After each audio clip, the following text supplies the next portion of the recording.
Hello, hello, hello, everybody, and welcome back to some more runes. For some reason, I saw this lily pad go on. Oh, right, because I found that boss island, and I've been trying to fight on it and stuff. Eek! Axes!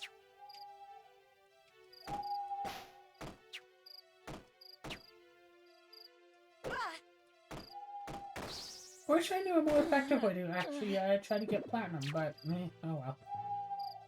So hello everyone and welcome back to some more Rune Factory. I know you've all been waiting and wanting for this for so very long.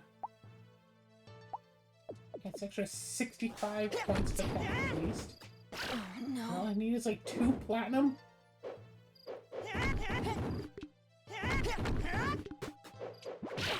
If only I could get it.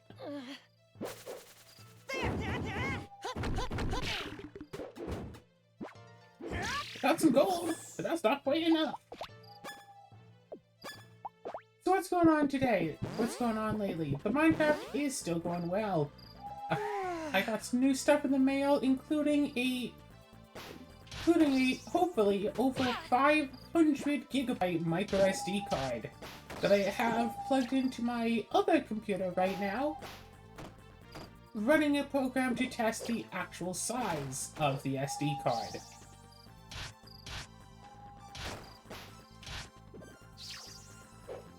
And this program will be running for the next 7.5 hours. Oh, no.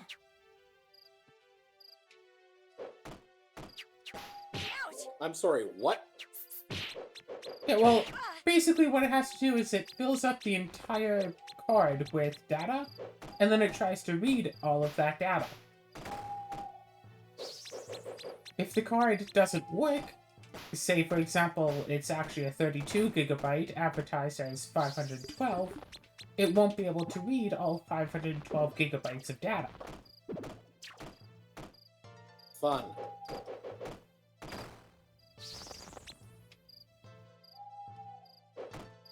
However, I bought this from a reputable company, and I think a reputable seller of that company. I think I bought it from the company directly. I don't know. With a full return policy where I can just... where if it turns out it doesn't work, I can just return it and get all my money back. So, you know. I'm not going to be just out the funds again.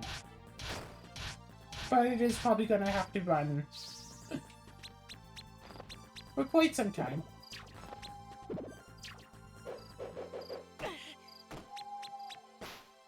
And then maybe tonight, maybe tomorrow, who knows. Because, yeah, here I was thinking I'd have to, like, turn off our Minecraft servers so we wouldn't be able to play for, like, a day, whatever, by download some stuff onto this new card. But I mean, no, I could just use my other computer. Just download stuff on that computer.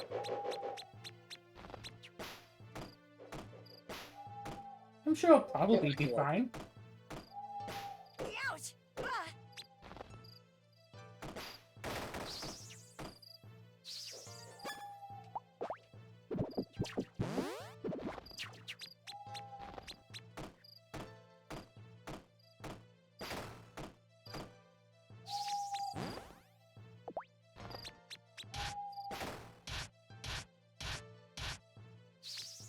So what's new? What's a nice topic of discussion that we can talk about over the course of the next hour? I mean, I don't really have anything to talk about. Unfortunately, I have a very boring life. I mean, I try to be exciting and stuff, it just doesn't tend to really happen. Nothing new Look, going let's on. put it this way. The interesting parts of my life are not appropriate for your YouTube videos. Hey. My local game store now finally has a Discord channel, or a Discord server. Let's tidy up. I got some stuff in the mail that should make for some good Christmas gifts.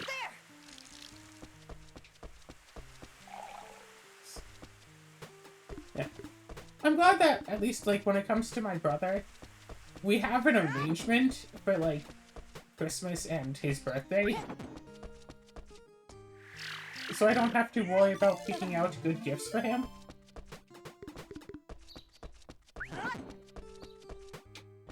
I just wish that I had such an arrangement with other members of the family as well. I told you about the arrangement that I have with my brother, right?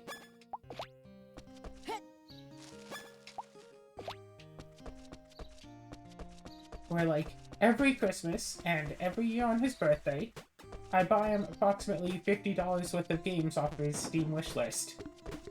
Or, well, it's usually, like, 2 or 3 games off his Steam wishlist, plus one game that isn't necessarily on his wishlist that I think that he would really enjoy. So, for example, on his last birthday, I got him Crystal Project.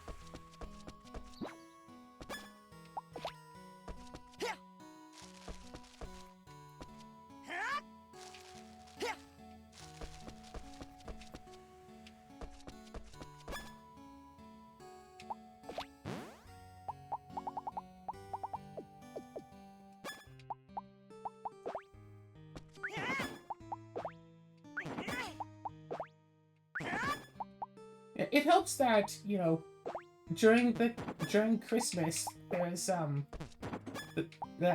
a major Steam sale going on. And also during, I think his birthday also falls during one of the annual Steam sales, too.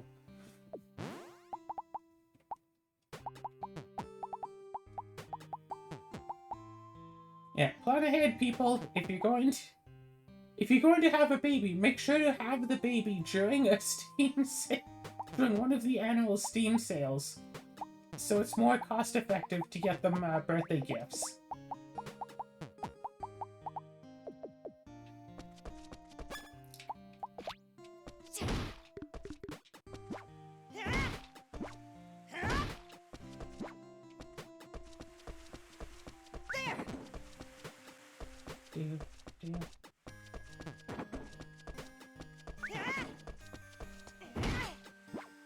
It's so nice to get someone a gift that they are actually going to, like, enjoy and use and all that stuff. But sometimes it's so hard because you think you got a gift for someone that they'll really like, and they tell you that they really like it, but then they never use it because they don't actually like it. They just told you that they did to make you feel happy, but it's like... No, it's like, no, I want to get you something that you'd actually like and use, not just something that you just, you know, put in a drawer and forget about.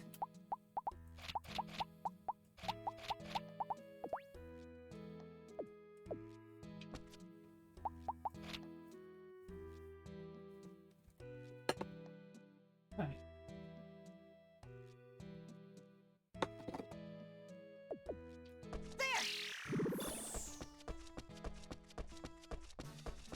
How's town going? You doing what out here? Good evening. More Sophia. That's Ron. I'm fine. The worst.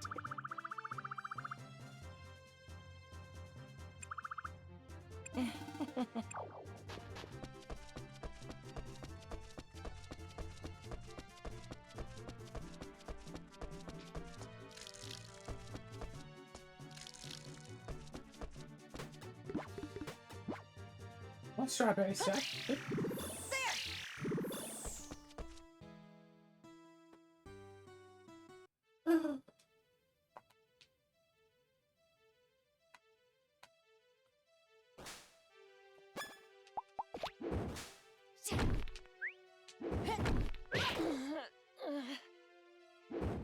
Yeah, I'm lucky that my brother is a gamer, even if he does keep trying to get everyone in the family to play Don't Starve together with him. Oh no. The two of us are probably gonna wind up doing Let's Play of Terraria at some point, eventually, maybe.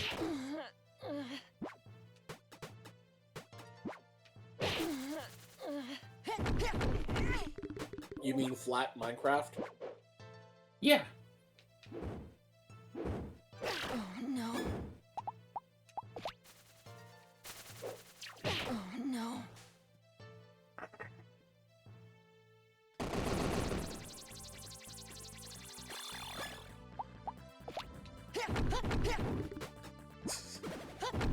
And of course, we had a running gig about Terraria for a little while there. He was playing with one of our cousins a couple of months ago, and he was looking for some specific resource. I think it was topaz. He was looking for a topaz. It's like, but I thought that we had some topaz. Like looking through all the chests in the store. So this is while we were down at the property where there's like the kitchen, the dining area, and the living room are all basically one big room, like no walls between them. So they were playing on the living room TV on the Switch. So basically everyone who was inside, who wasn't either in the bathroom or one of the bedrooms, was able to see and hear them playing. Nobody really minded because it's not like we're gonna watch TV or anything. But where's my brother? Just looking around, it's like, but where's the topaz? What? Like, I need topaz for this recipe. Where's the topaz? It's because it's like, oh, topaz? We have topaz? I don't know what topaz is. What is that? So my brother finally finds one. It's like, oh yeah, it's this thing, this little thing. And then my cousin's just there like, oh, yeah, I threw all that out.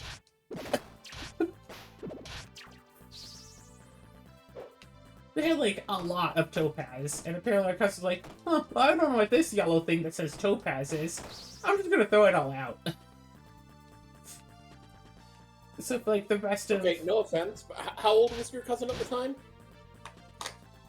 I don't know, I think it's like 11 or 12 or something, but he likes to push people's buttons. It's like, he might not have actually thrown it out, he probably just said that he did. But it's funnier to, like, if he had. I mean, it sounds like I've... if he's telling the truth, not the brightest bulb in the box. I mean, he isn't. He's not And if very he was smart. joking around, still not the brightest bulb in the box for, you know, intentionally pissing people off. Yeah, he's not the smartest. Yeah, no.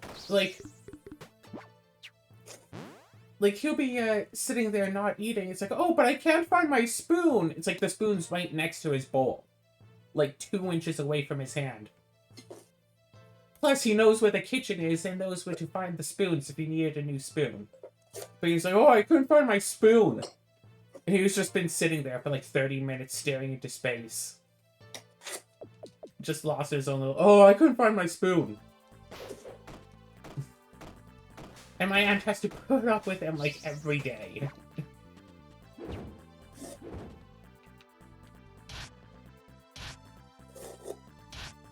Like, you'll tell him something and he'll immediately like, oh, no one ever told me that. It's like, yeah, that's what I'm telling you now.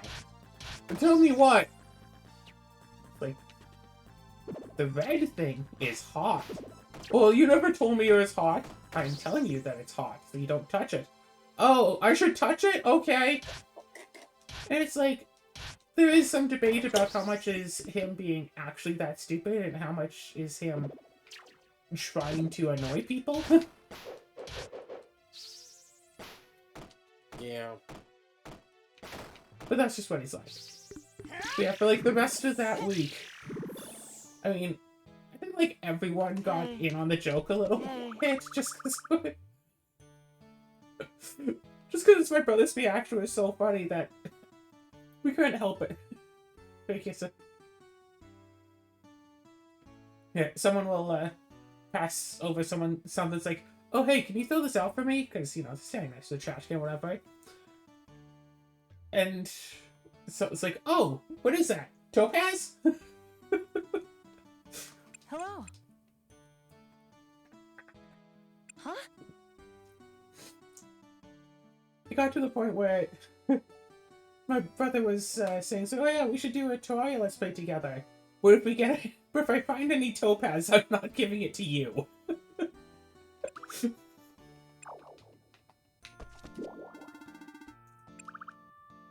Huh? Hi there. Where we played Don't Starve together, I think a couple of years ago, and I successfully did not starve when we played Don't Starve together.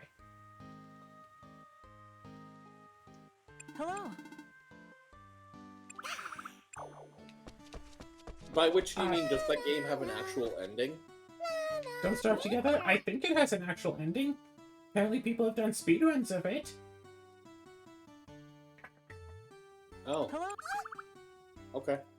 Yeah, I successfully did not starve. I ate poisoned berries and died. Huh?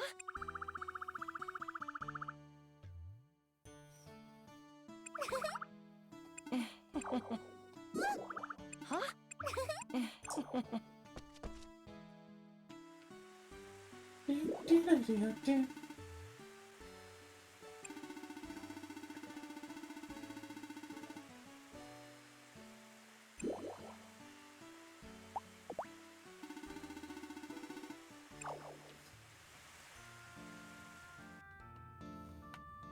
Oh, good day.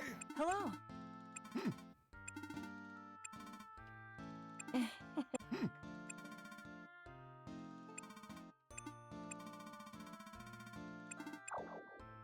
Oh, wells. Do.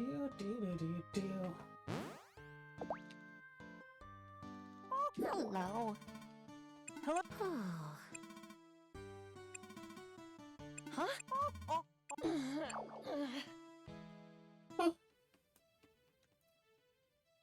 The Minecraft's going well. We got into Thaumcraft, and you seem to be, blitzing right through it.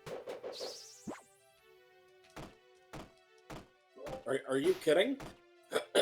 Like, I'm barely into the Thaumcraft. There is so much to do with the Thaumcraft. You got like a third of the quests in like 2 days. What are you talking about, a third of the quests? I don't know. A quarter? Like, I would say maybe I'm about a sixth done in the quests, and about maybe 10% done in actual Thaumcraft progress.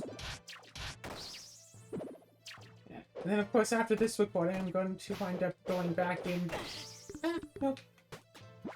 I'm going to go back in to continue up with our factory. Ouch. Oh no. Yeah, I can't wait to add all those fancy new Thaumcraft seeds.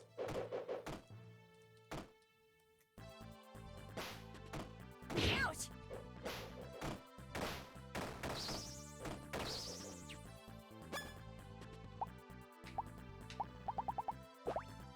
You're gonna have those ready eventually, right? Yeah, all of them fancy Thaumcraft seeds. Because, of course, this mod pack has all of the mystical agriculture seeds blocked by tier levels. You can't get to the next tier until you've unlocked a new type of crafting. The crafting table isn't good enough anymore.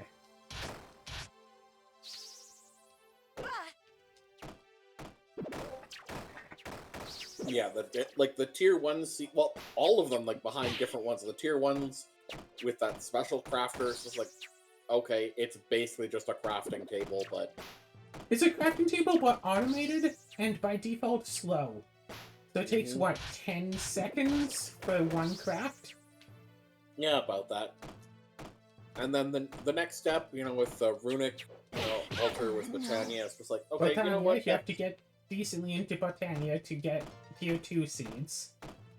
That's okay. But then looking at tier 3, having to get into Thaumcraft, and then the thing that stood out to me is that with, like, the runic matrix, whatever, the recipes for the mystical agriculture seeds, they're all at, moderate instability? Meaning, it's really not a good idea to do too many of them, or you have to do a lot of, like, have a lot of the stuff to kind of account for the stability stuff. It's like, oh my god. And then looking at the tier 4 one, it's just like, okay, this looks simple, so obviously it won't be by the time we get to it. Oh, no, I mean, obviously not. So, like I said before, like, say the, I keep wanting to say tungsten. Terraseal. Terraseal is an important resource in late-game Botania. in this mod pack, you get it with 1 mana steel that's made from Ouch! throwing a mithril into a mana pool. Mithril is made from platinum, mana dust, and a demon lord ingot. Platinum we can get because we get platinum ore from our laser drills. That's easy enough. Demon Lord ingot is with an Osgoglapis and a demon ingot that's made by throwing gold into lava that's surrounded by nether stone. Osgoglapis is made from Osgoglass and Lapis being forged together. Lapis we have basically infinite of, thanks to the partially because of the laser drill.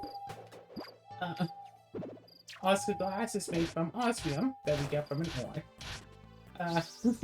Refined obsidian, which thanks to a automated thing that I've made, we have infinite of, so that's good. And and refined glowstone that we have to make by throwing glowstone and osmium into the osmium compressor. And that's just for one of the 3 things of making the Terra Steel. And it's like, technically, I could automate every step of the process, 1 step at a time. Or wait until we get tier 5 seeds to get a Terra Steel seed. And I just have to plant the Terra Steel, and that's it. And it's like, well, I don't really want to go through all the effort of spending like maybe a solid week setting up automation for this thing that's going to become defunct in like a month or so once we get better automation, like once we actually get the seed. But that's if we are going legitimately, so we just talked about it and just spawned in a seed. Also, I changed the configs, so usually, when playing with mystical agriculture, there is some way of getting an extra seed by growing the crops. I remember, I think it was Sky Factory 2 specifically, where you're not supposed to be able to get extra seeds from the crops, but if you have a Mattock with Fortune 3, or Looting 3, Luck 3, with Fortune 3, and you break the fully grown crop, there is a chance of getting a second seed. And like, I thought there was going to be something like that. It's like, okay, if we have it automated, it wouldn't, but if we do it manually, we can. So I made a Fortune 3 Mattock, and no. And I know in another mod pack that we had, like, it was just by default, it would give extra seeds. Yeah, usually but some by seeds default. had specific circumstances that they had to be, like with the high tier ones with specific cruxes. Right? Did they have to have the crux? They had to have the cruxes to grow naturally, but if it's the mod pack I'm thinking of, that we were doing, since we had, active grow, where running around or crouching next to plants would make them grow, we could just have an auto clicker set to auto crouch, and that just bypasses the need for the crux anyway. But I thought we'd still get the seeds. I don't recall. No. Yeah, I changed the configs for this one so we could just have a chance of just getting extra seeds anyway. Because, like, yeah, sure, if you go through all the effort to make 1 seed, you could go through all the effort to get a second seed. Again, if you really wanted to. 3rd, 4th, 5th. And that's what I was going with originally. It's like, just make the seeds, actually appreciate that. It's like, you know what? Actually having the seeds feels better than not having the seeds. Yeah. Because, I mean, quite frankly, for the sake of automation, worst case scenario, we set up our farms wherever, and, oh no, they're producing a bunch of seeds that we can't use. Trash can. Well, there's a trash can and the seed reprocessors. It's like, yeah. Who cares? Yeah, we can make use of them. So that was a concern that I had, that we'd have too many seeds. So we decided that we wanted to just spawn in a couple of seeds that would either be just flat extra annoying to make, like mob seeds, are ones that, like, we have the stuff to make an infinite amount of the resource anyway, but it just takes, like, actual time to make it. Like, the Yeah. terrasteel requires a lot of mana. And mana can really only be generated No. slowly. Yeah. We basically just have to be sitting there making mana for, I don't know, 2 or 3 minutes to make 1 terrasteel, in addition to all the crafting stuff. Yeah. Like, technically, we can just keep making it, and like I said, technically, I could just make an automatic farm to do it. Set up some things to automatically produce mana, have a thing set to throw one of each of the materials needed onto the thing that makes the terrasteel, have the special area hopper thing to just pick up terrasteel once it's made, and put that into an ender chest that will go into storage. I made a stack of ender chests, and that doesn't sound like much, but trust me, these are much more difficult to make than vanilla ender chests. Yeah. I didn't spawn those in, I made them. It took like 2 weeks, but I made them.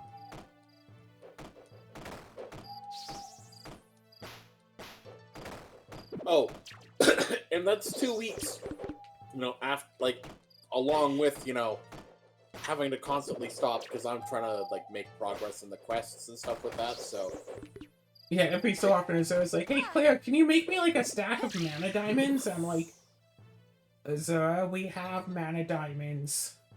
Check the chest by the next to the thing you make the mana diamonds in. we have mana diamonds at home. The mana diamonds at home.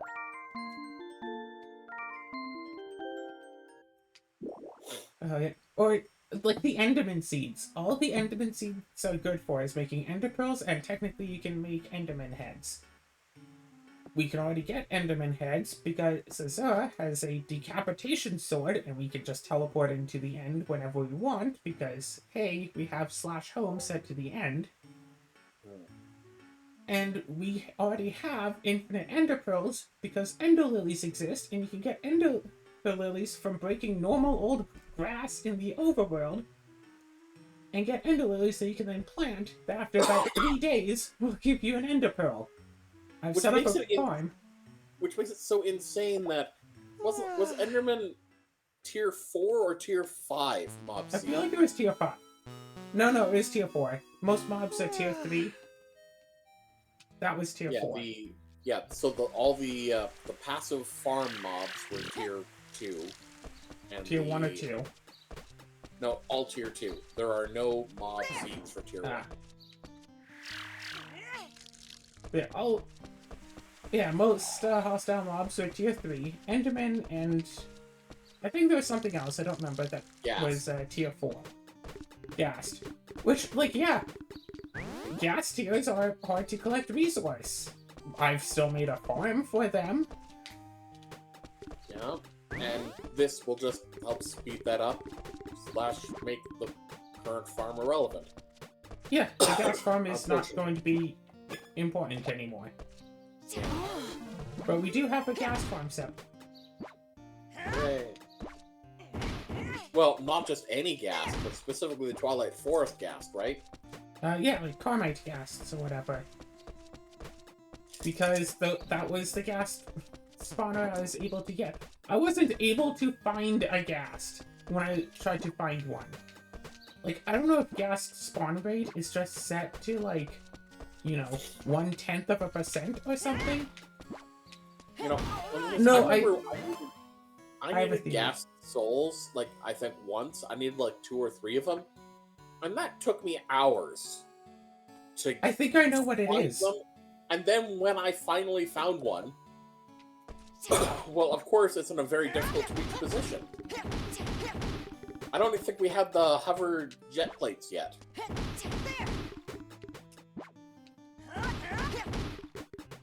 And also, I don't think that we had really been preparing to make like a Ghast farm at that point yet either. No. Otherwise, I would have just, tried to find one more, or just had us make a spawner out of one of the ones I found. Yeah. It is insane. Well, I think I know the issue with the Ghasts in this mod pack.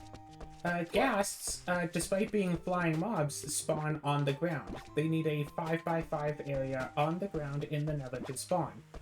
Normally, the nether doesn't really have much on the ground. It might have the occasional lava, but there's a lot of open space. In this mod pack, there's almost no open space on the ground. There's like plants and shrubbery and everything else just to get in our way.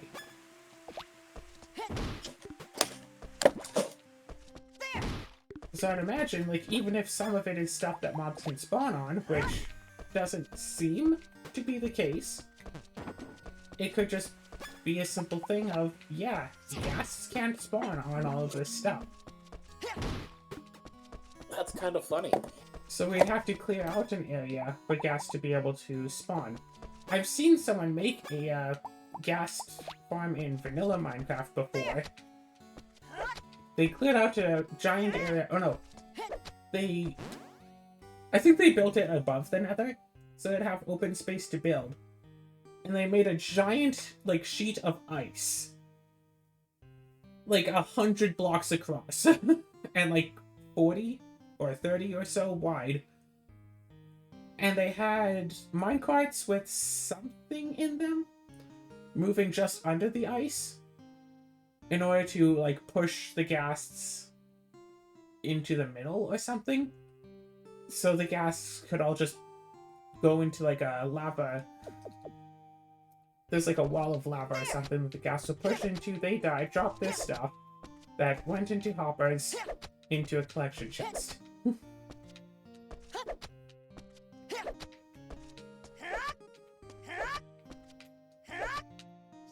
There's something like that, anyway. It's very neat to see. Looked all fancy and stuff. Seemed kind of effective, but hey, now that we have mystical agriculture things going on, we don't need all that.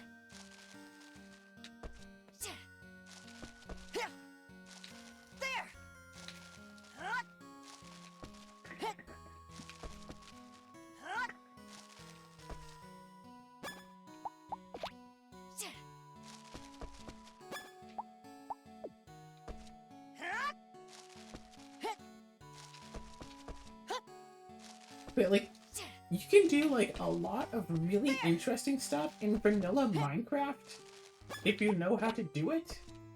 And we have more tools available to us with this mod pack. But, like, if we don't know the specialty things that can be done, then, well, we can't really do them. I think there's something that I showed you that you were really impressed by. Right, hoppers get stopped by redstone. Oh, yeah. Yeah, I didn't know that. Is that a vanilla thing? Yeah, that's vanilla. Hoppers get stopped by redstone. I think I just don't really ever have redstone and hoppers near each other normally. You remember that YouTuber that I showed you that I was on a few of his streams, like, 10 years ago? What?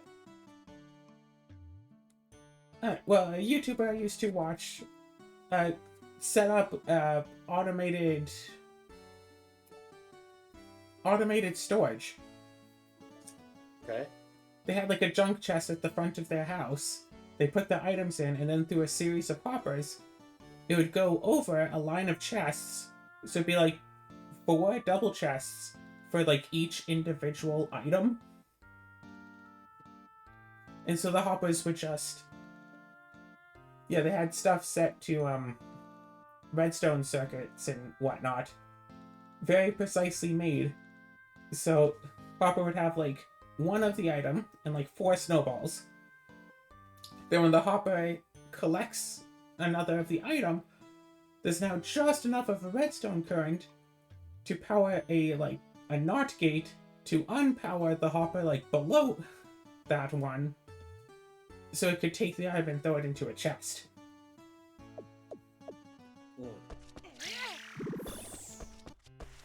Very interesting design. Also tended to lag if you threw in too many items because it had a whole bunch of hoppers going at all times. That then had to be remade and eventually just about like taken apart, or, you know, thrown to the wayside when Minecraft updated, and now, hey, look, there's like 50 more items. Oh 50. gosh. Hey, look, there's like 300 more items.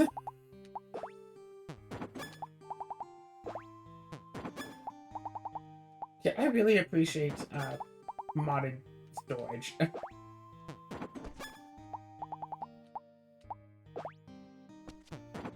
Oh, that was a plus. There's also just a weapon bread.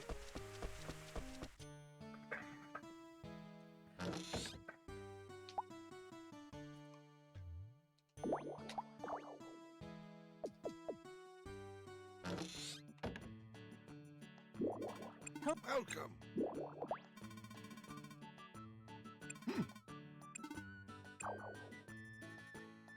Hiya. Hey, yeah. Hiya. Hello. Hello. Hello. Huh?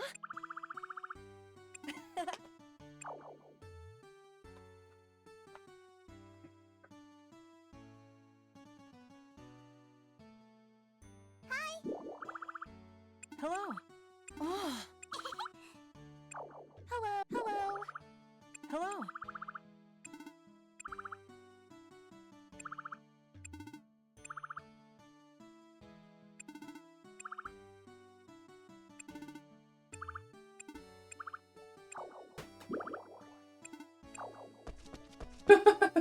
It's dangerous to go alone. Take this. Hands you a slice of cake.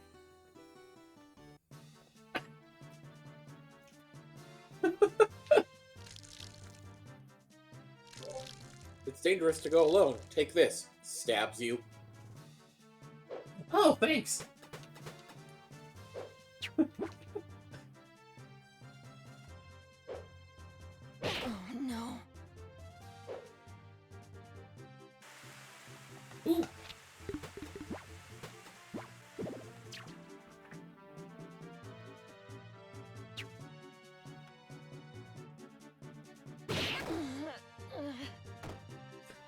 So in Rune Part 4, there are 2 items that you're not supposed to be able to get unless you've gotten married. There is the Dolphin Brooch, an item that, when given to one of your character's family members, sets their stats to be equal to your stats. So you don't have to spend as much time as you have raising your own character to raise them as well.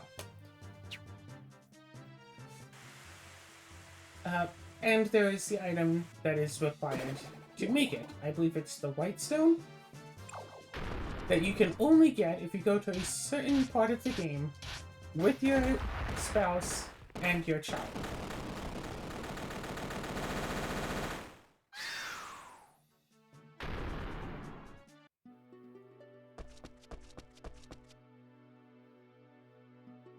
The area is decently late in the game, so I mean, it is definitely possible. There's an item there. So it is definitely possible that one could have a spouse and child by the time they reach it. But based on how I play Rune Factory games, no.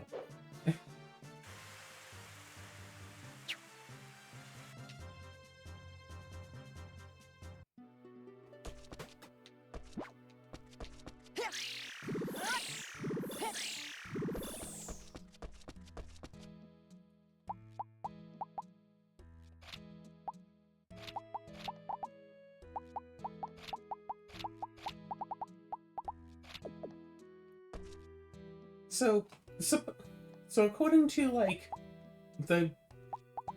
according to the game itself, you're not able to get either of these items until after you've gotten married and had a kid. However, and I have proof of this, it is actually possible to at the very least get a dolphin brooch without being married.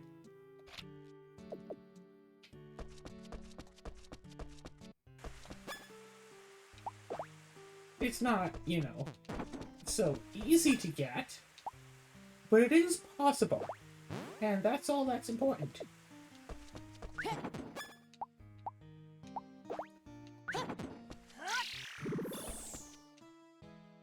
Yeah, I don't care about what the code of the game says. I care about what's actually been able to have been achieved.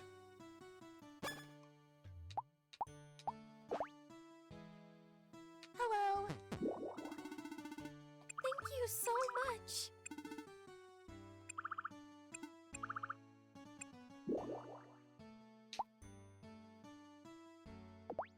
Oh dear.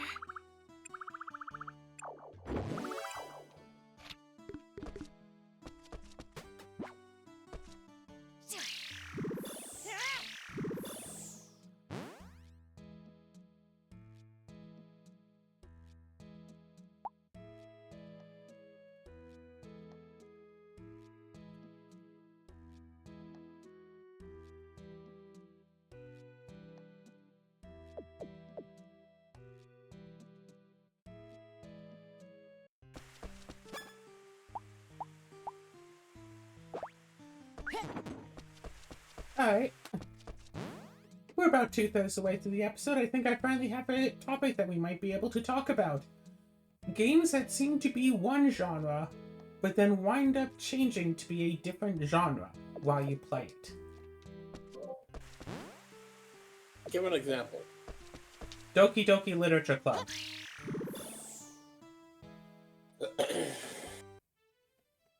I mean, it is kind of still... Visual novel dating sim? I mean, it's still a visual novel no matter what. Goes from dating sim to psychological horror. Yeah.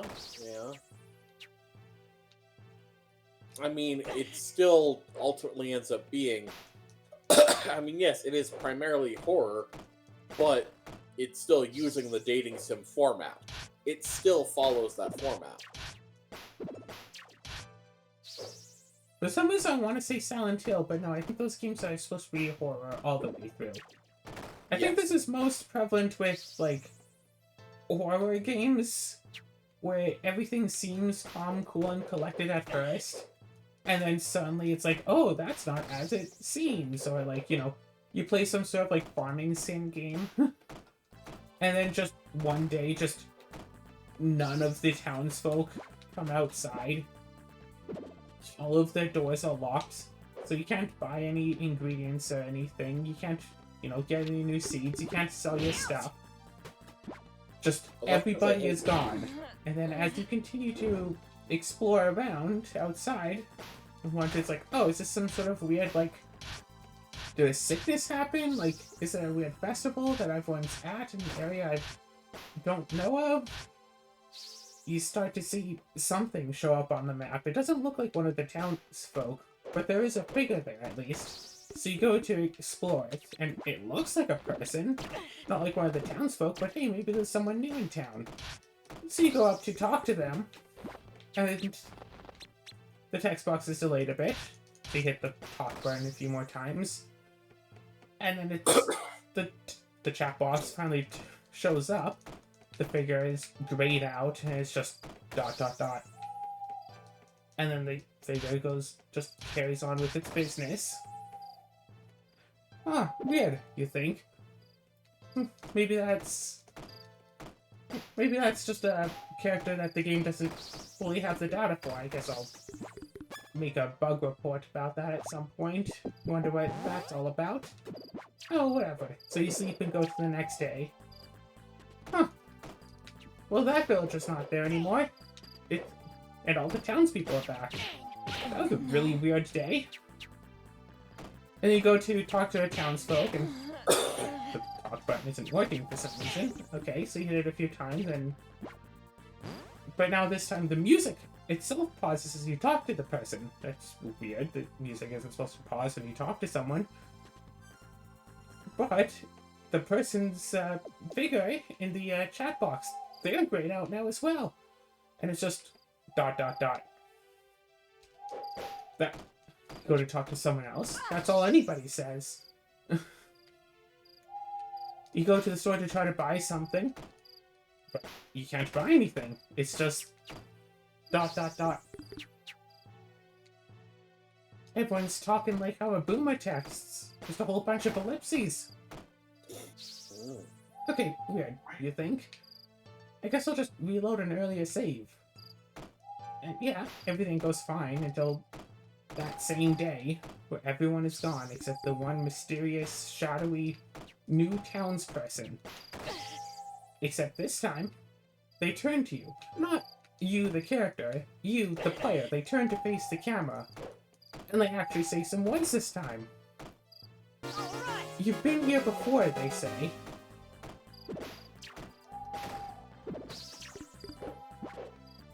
You know, something like that. Oh, you mean like, no, I said enter your name.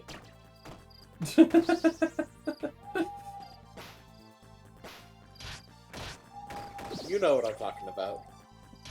See me laugh at.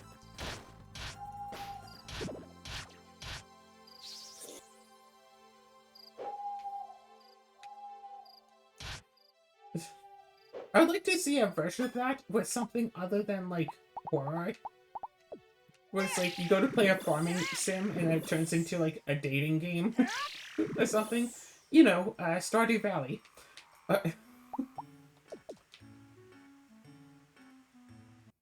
You go to play an adventure game, suddenly it's a text-based adventure.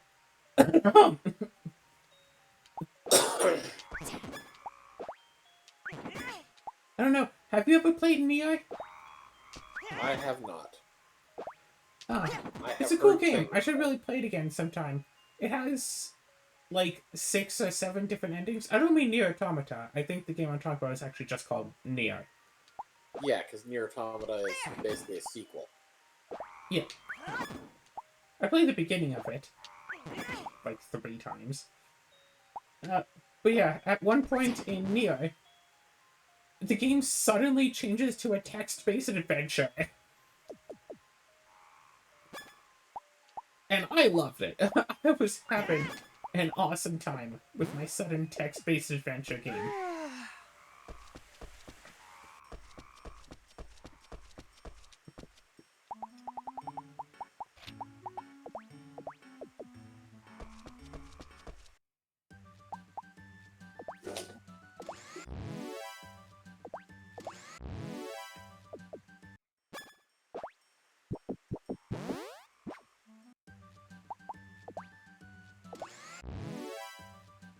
Did you know... Well, okay, I don't know if this is true. Supposedly, Ocarina of Time was supposed to have a dating sim element to it. I've heard that too. And that explains why, like, basically every female character seems to be attracted to Link.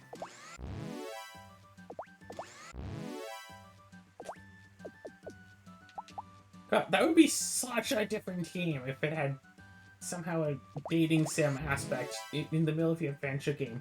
I kind of want to play an adventure game that has like a dating sim aspect to it. I think that could be really interesting. Oh, you mean like Harvest Moon?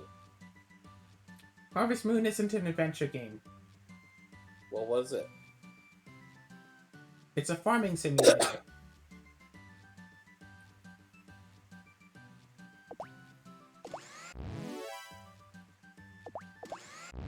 I mean, like, just like an adventure RPG. Like Bravely Oh. Default. Like Persona. Not yet. I guess Persona would qualify. Shame I'm never gonna play any of those games, though. Why not? Why would I? I already know how they go. Oh, how do they go? Pretty badly for a while, but then it starts to get good. But then it gets, like, really bad. But then it's kind of fine, because, like, the really bad isn't actually really bad, so it's kind of okay. And then everything hits the fan, and nothing is going to be good again, but then it turns out alright in the end. Okay, congratulations. You've just described every video game.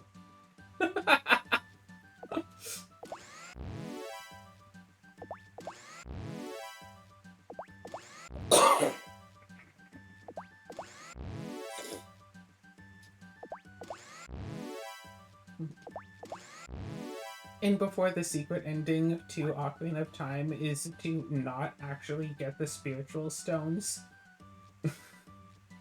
The true, the true ending for Ocarina of Time is just get the Kokiri gem, and then turn off the game, and then just save and quit. Because without all 3 spiritual stones, Ganondorf is never going to get into the spirit realm, and thus never going to get the Triforce of Power, and is thus never going to try to rule over, or never going to be able to rule over the world. By gathering up all the spiritual stones and opening up the door, you doomed everything.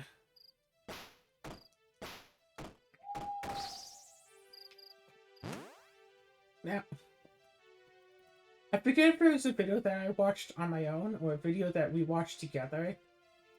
Someone saying that like a certain Zelda game or certain like Zelda's characters meeting or whatever could never actually happen. Because it was 2 characters from 2 different timelines or something. I don't remember any of the details beyond that. Actually, speaking of Ocarina of Time, I played Ocarina of Time a lot when I was a kid. Like, we used to rent it from the game store a lot, and then I actually had the game, and I played it. I had a friend, and the 2 of us would basically just hang out and play that. Like, a lot. Good evening. Good evening. And somehow it wasn't until, I don't know, 7 or 8 years later, no, more than a decade later, when I finally played on an emulator, that I found out that Zelda and Sheik are the same person.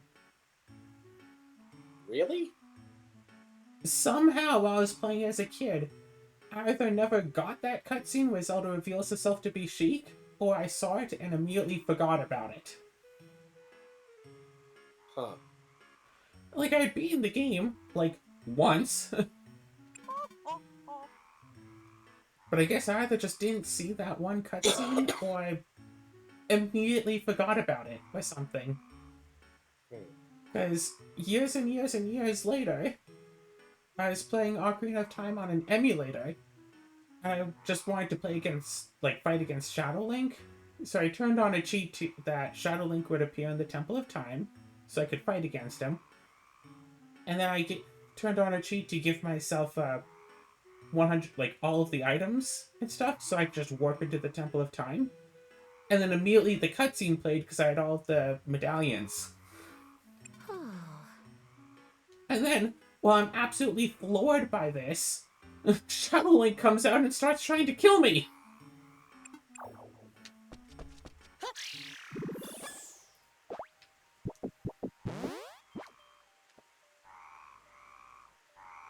Oof.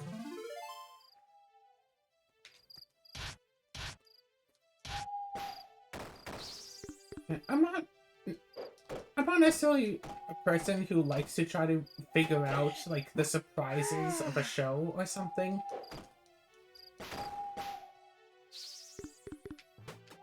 Like, yeah. Like, I prefer it, like, when the show has the whole big reveal. It's like, aha, actually, I was the villain all along! And it's like, as long as the show doesn't make the reveal too obvious ahead of time, I'm not going to necessarily, like, try to figure it out while I'm watching. Especially if I'm binging the show, I'm not going to stop and think, oh, hey, that character has, you know, a red streak of hair. Like, a so-and-so person was a redhead. Maybe they're the same person. Or something. Like, I'm just gonna watch the show and let it reveal itself. Yeah. Oh yeah, so-and-so character was actually, like, the main character who came back in time from the future. Usually a twist like that was kind of obvious. You know, there was a game that I played recently that was a twist. Like, basically kind of very near the end, and it wasn't obvious. Yeah, I once saw, like, a TV show that had that as a twist, and I don't think anyone knew it before, like, it was revealed to the main character. I don't know for sure, I haven't, like, read the forums or anything.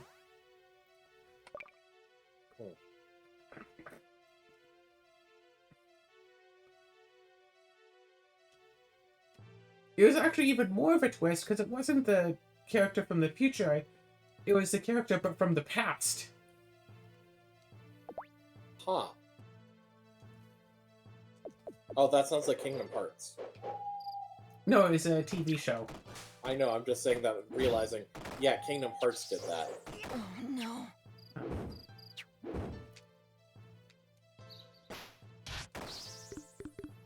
Although it was What? definitely revealed, you know, not like very near the end. At least not of the series. It was near the end of one of the games, I think. Yeah, it was. Yeah. One year for my birthday, a friend of mine gave me Kingdom Hearts for the PS2 because he had seen like the commercials for it and really wanted to play the game, but he didn't have a PS2. So he bought the game for me so we could play it together.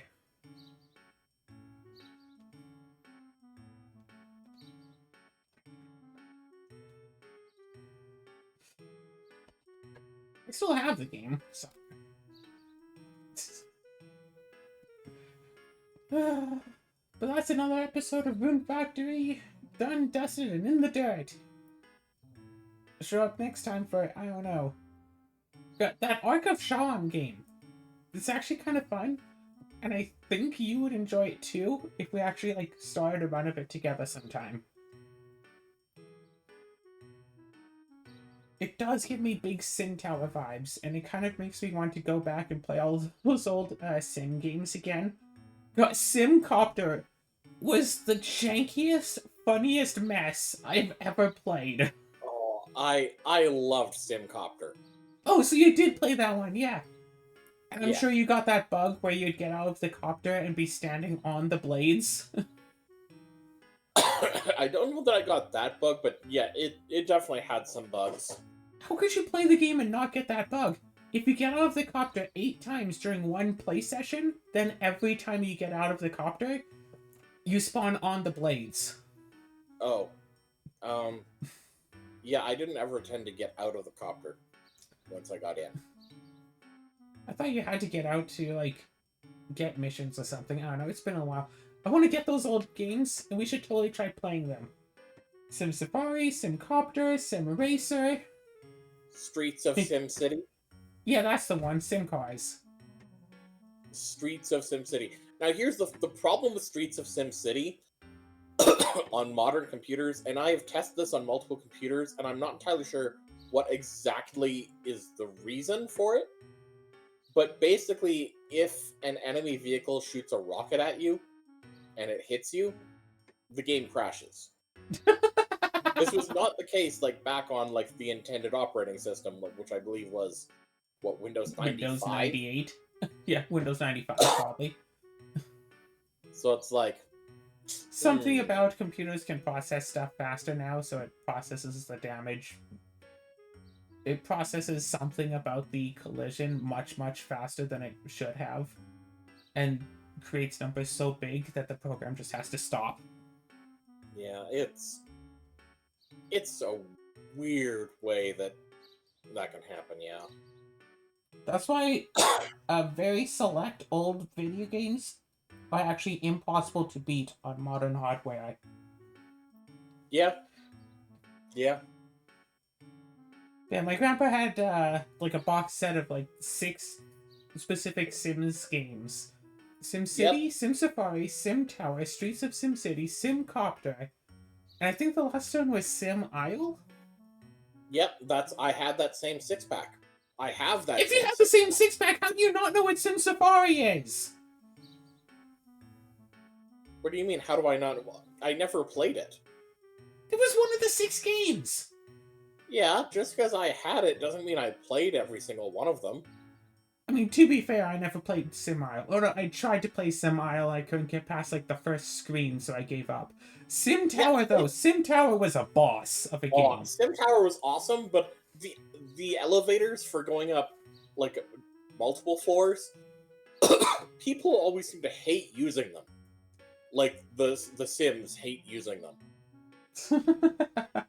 Because the game is set up to make it seem like what you're supposed to do is you have the large ones that go to the the checkpoint floors every, what is it, 15 or 20 floors Oh, the express or 10 elevators. floors, I don't know, and then have elevators from that floor going to wherever you need to send them to. I'm not sure if I've actually really used express elevators. I just made more normal elevators. Well, yeah, but no one seems to like using them. No, like none of the Yeah. guests. But did you ever get Santa? Yeah, I was about to ask you if you saw the Santa yet. Yep, Every yep. year on like December 25th, night of the 24th, if you go up high, high, high, you can see Santa just fly across. Well, if you've already built all the way up to the 100th floor, all you have to go is up to the top, and yep, there's Santa. Oh god, I still remember like getting like the security offices and there'd be like bomb threats and stuff. Yeah. And I remember one time I had pre-made an elevator to go up to like the 50th floor or something, so I just had like basically an elevator shaft all the way up there. Hmm. But the building was like maybe 3 or 4, like maybe 6 stories tall, just with one giant elevator shaft in the middle. Hmm. They put the bomb up there, like 47th floor. Oh God, and they'd have to take the stairs to get up there. There were no stairs to get up there. Well, on the outside of the building.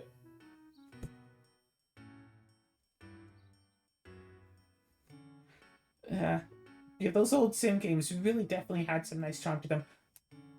I kind of want to play a nice racing game again. It's been so long since I've really gotten absorbed in a racing game.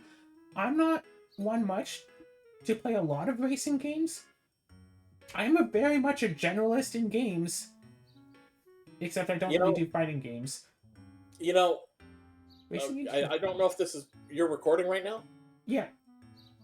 Yeah, I don't know if it's ever been said in any of these videos, but during my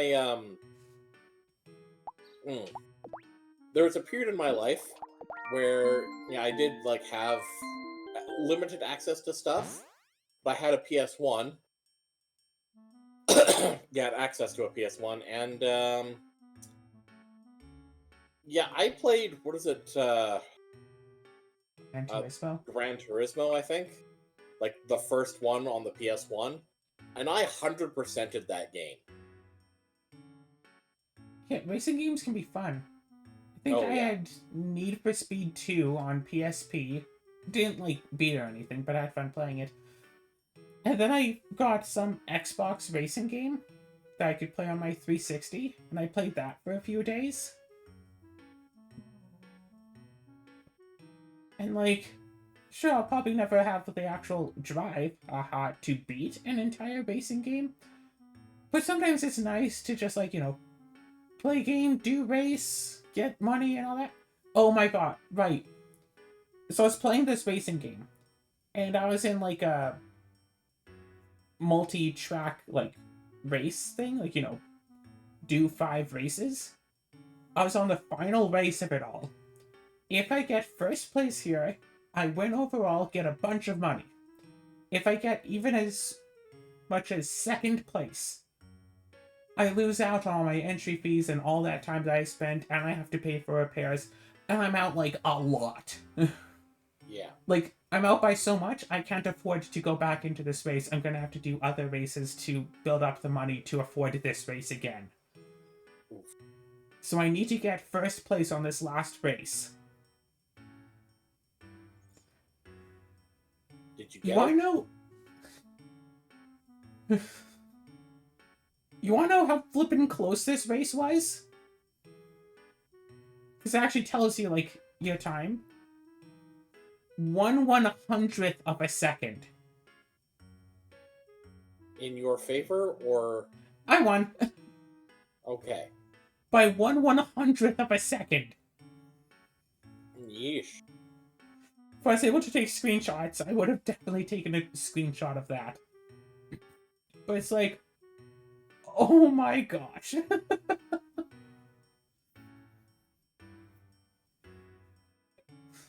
Like, I've heard of races being down to the wire, but yeah, that was insane. I wonder if anyone's ever made, like, and made like upgrades to those games. Because like SimCity has gotten what 10 sequels. What about Sim Safari 4000 or Sim Tower 8 or Streets of Sim Civilian? You know? Yeah, I know. Uh-oh. Sometimes those old games can be really awesome and they definitely deserve a chance, even in modern society, even if they don't play perfectly anymore. Regardless, however, that's it for this episode. And yeah, maybe I should look for ways to play those old games. It could be so much fun to do Simcopter again. That game was so funny. And Streets of SimCity, I've always wanted to be able to go back to it, and it just sucks that, you know, like, I finished, if I recall correctly, I believe, because it had, like, technically 4 story mode ones, and then one more that was just kind of an assortment of, like, mostly death matches. And I believe, if I'm not mistaken, I completed 3 of the story modes. Neat. The 4th one, unfortunately, was kind of also mostly just a deathmatch thing. But, so I never was able to finish it one, because by the time I started actually being good enough at it, I wasn't using Windows 95, and thus the game would crash. Oh gosh, right. Older operating systems. I remember when I was like 6 or something, we had like the family computer, and there was this one game that I'd play on it, but I had always misread it. To be fair, I was like 5 or 6 at the time. So on the Did you disc, play a naughty game by accident? No. Okay. Reading the disc, it said, play 100 games, win 98. So I took that to mean that out of all of 100 games on there, that there was no possible way that you as a player could win all 100 of them. Play 100 games, win 98. Like, that's kind of hilarious. I'm sure someone in the graphic design did that on purpose. Someone involved had to do that on purpose. That could not have just been a coincidence, right? Well, here's the thing. You know, here, I'm gonna switch over to my phone. I'm heading to the bathroom, so. We could do like an entire extra video just talking about this, but we're not. But what was it here? Action 52. The reason you know why I'm bringing it up. That old janky thing? The janky? Yeah, janky game that most of the games were just straight up not winnable, and in fact, a couple of them just weren't playable. But I think I had the chance to buy one of those once. But here's the thing: what did you actually try and beat all of those games? Here's the thing, actually, I couldn't play most of them. Because I like go to play it, and it says like, oh, you can't play this unless you buy a subscription or whatever. Like, a lot of the games, it would not even let me play. Okay, whose game was it? Like the disc? I don't know, my dad's? Betcha he got it for free with something. I mean, probably. We had a lot of games that we got from, like, boxes of cereal, because I used to give out, like, computer games back then. Timon and Pumbaa's Windows games. That was nice. A bunch of, like, little mini games, but, like, you know, Lion King themed. You know, thinking about it with what it actually might have been, it might have been shareware. Because I don't know if you know this, but the original Doom, originally, like, the whole first episode was released as shareware with the intent of basically getting people to advertise it by sharing it with other people. And then everyone would need to pay for the full game. Quite frankly, I think it worked. Sort of, but it's a demo with basically the first third of the game. So a good demo. Yes, although the funny thing is with demos, funny stories with demos. Well, first of all, I'm sure you've heard about the one demo that actually was, I think it was a Tony Hawk game, actually. That was literally the entire game, but basically they just added in, like, well, it's supposed to be, you've reached the end of the demo thing after, like, a couple of levels or whatever. But all of, like, the cheat codes existed and still So you could worked just with it. skip And it. you could just skip past the level, and it's just like, yep, you can keep playing the entire game. And there's this other game that I know I've actually ended up playing it twice. But here's the thing. The demo is supposed to be, I think it was like 1 or 2 hours of gameplay time. Except, it only takes that into account, like, I guess, at launch, of how much time you've spent in the demo. So long as you're willing to dedicate, like, do it all in one sitting, you can play the entire game. Because it won't kick you out, it'll just let you play the entire game. I mean, it was some sort of half like trap board game, half detective game, and I can't remember what it was. So on the Wii, there was Smash Bros. Which one was it on the Wii? Brawl? It was wrong. And in Super Smash Bros. Brawl, you could play demos of the games that the different characters came from. Not all of them, but, you know, some of them. So you can say, like, oh, you like this character? Hey, here's the game they're from. Maybe you want to buy it on the Wii Virtual Console. And there was, among those demos, Ocarina of Time, a 5-minute demo. So you could, you know, get a feel for the game. This game specifically had 3 different saves already preloaded onto it that would reset to those same 3 saves every time the demo is launched. So you can't, like, you know, resave, leave the demo, come back into the new save. So there's one that was, like, just a fresh file, basically right after the opening cutscene, so you could play around in Kokiri Forest. One that had gone, like, a few dungeons, I think had, like, just become adult. And one that had about 80% completion. Something like that. Like, a lot of stuff, but not completely done. Speedrunners found out how to beat that demo in 2 different ways. Oh gosh. One Wait, you found... mean like saves? You mean? Yeah, like using 2 different saves. If you start off with like the fresh save, you can do credits warp in the demo. Yeah. And get to the end credits. But if you play the like 80% save, there's just barely enough time to do all of Ganon's tower and kill Ganon Oh my gosh. in those 5 minutes. You know, what? You know, I'm just saying with the built-in demos and stuff with that. That reminds me of a thing. You know, I've seen a couple of videos about this. The original, I think it was the original Animal Crossing. It might not have been the original, but it was one of the early ones. Where, straight up, like, there were Nintendo consoles in the game that you can collect. Each with a different, like, Nintendo game. The entire game. And I think there's, like 20-something of them in the game. Apparently, like, they were really rare to get, but, yeah, they weren't demos. You get them, you can play those entire games, and I think, like, they had Legend of Zelda and Mario and stuff like that. But, those weren't included in later releases.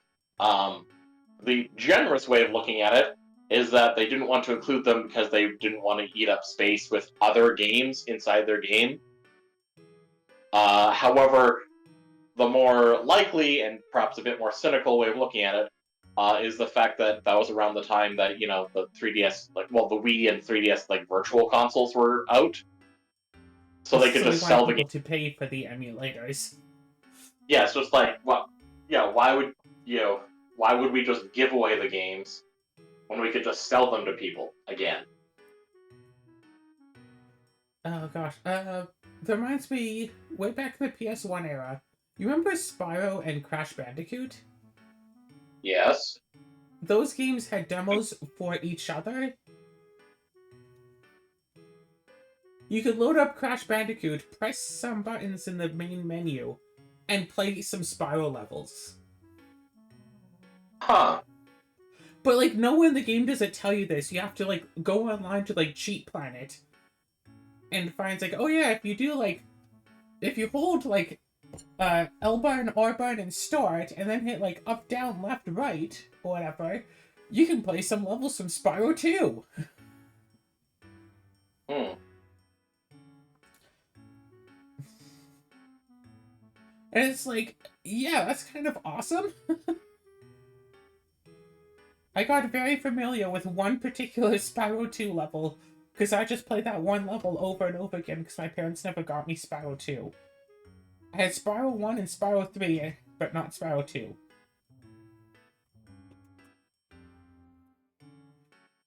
But anyway, this game has gone over time by quite a bit. How's my SD card doing?